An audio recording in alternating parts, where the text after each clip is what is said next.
Je suis Julien et je suis passionné d'aventures sportives, donc j'ai même fondé une agence d'aventuriers sportifs. Je fais la rencontre d'Armand Toinet, un passionné également d'aventures sportives, et comme il me le dit tout le temps, je fais pas de l'aventure sportive pour le sport, je fais de l'aventure sportive pour transmettre des messages et être, qu'il soit vecteur également de communication.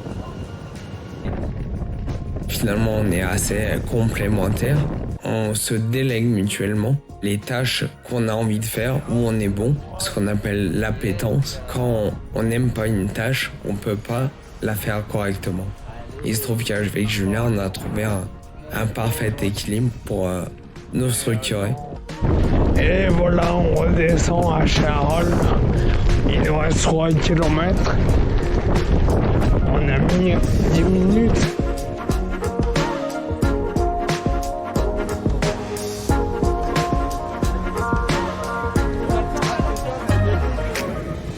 L'intérêt qu'on a trouvé ensemble, c'est de rallier les deux Mont-Saint-Michel français.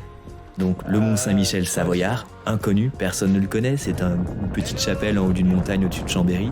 Et rallier le Mont-Saint-Michel normand, qui lui est beaucoup plus connu, un des monuments les plus visités de France. On a toujours voulu transmettre des messages et je lui ai, pour le coup, apporté à l'information que 80% des handicaps étaient des handicaps invisibles. Tout de suite, on a voulu faire le parallèle entre les Mont-Saint-Michel et les handicaps.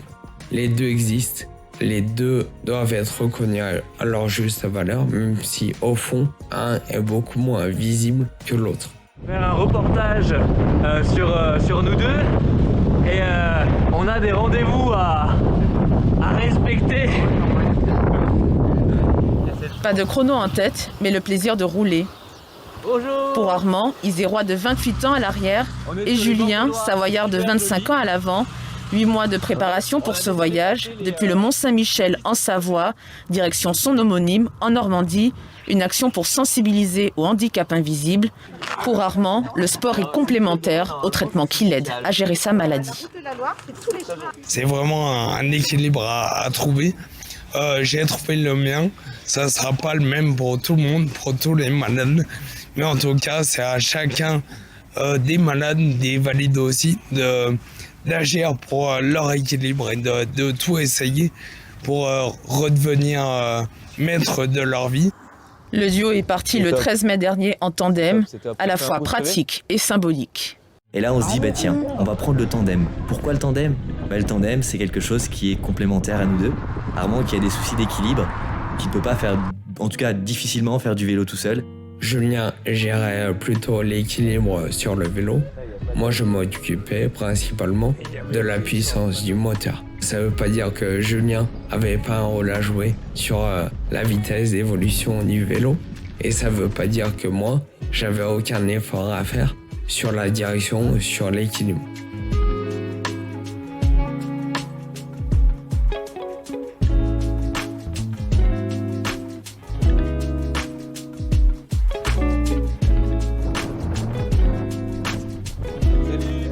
Pendant le voyage, on était beaucoup dans la découverte, dans les échanges avec autrui.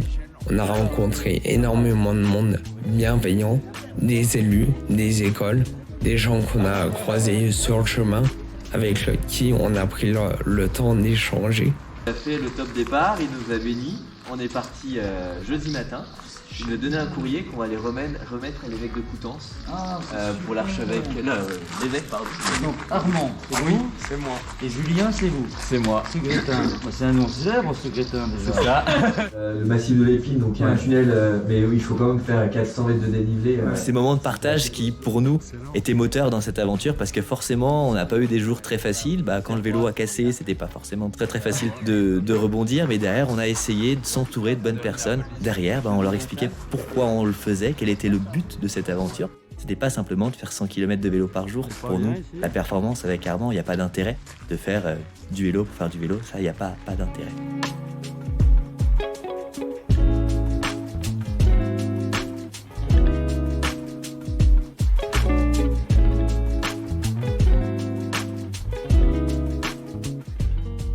Il n'y a pas forcément une solution quand il y a un problème, il y a plusieurs solutions. Et quand je vous dis que notre vélo, bah, on a la roue qui s'est cassée, les freins qui étaient hors service, le dérailleur qui a cassé ou encore 7 rayons d'une roue qui sont partis en morceaux. Derrière nous, on voit à travers ces soucis qu'on a pu avoir, bah, des solutions. Je vous cache pas qu'à plusieurs moments, on a pensé qu'on n'irait pas au bout, pas par manque de volonté, mais par vraiment problème mécanique. Hier, depuis une centaine de kilomètres, on roule sur du chemin. Je pense que c'est dû à ça, sur une ancienne voie ferrée entre un petit bled avant et avant Alençon. En gros, tout à ce qui est avant Alençon, c'est vraiment du concassé un peu. Et je pense que le vélo, à force de prendre des chocs, je pense que c'est aussi à cause de ça. Je pense que c'est les vibrations. Ça a tordu la patte du dérailleur et à un moment, je dis à Armand, on s'arrête, on a retourné le vélo et la patte était vraiment comme ça. On a essayé de bidouiller ensemble, d'essayer de remettre, sachant que la petite roulette, la chaîne passait à côté et que le dérailleur commençait à être mangé par la chaîne. Donc on s'est dit, bon, on va essayer pour que ça tienne jusqu'à Alençon. Et puis on a fait quand même 5, 10. Ouais, je sais pas. 20 mètres. Ouais, au moins. Avec Armand, on adore les problèmes. Pourquoi ? C'est pas les problèmes pour avoir des problèmes, c'est les solutions qu'on va trouver derrière.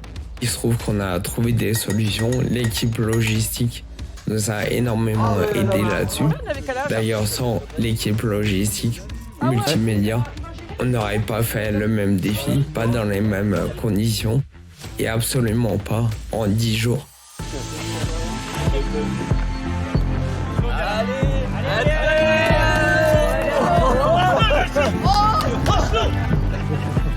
Il est là-bas.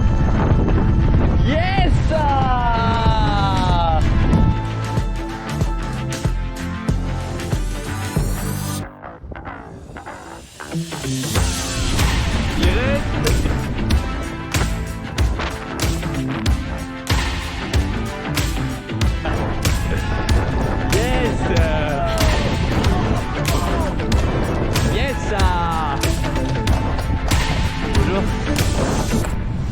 On va jusqu'au pied, hein. On va toucher la... Quoi?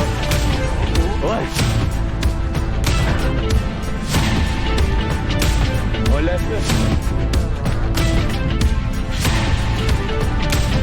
Et là on est au pied. Tac. Vas-y, tape là mon Armand.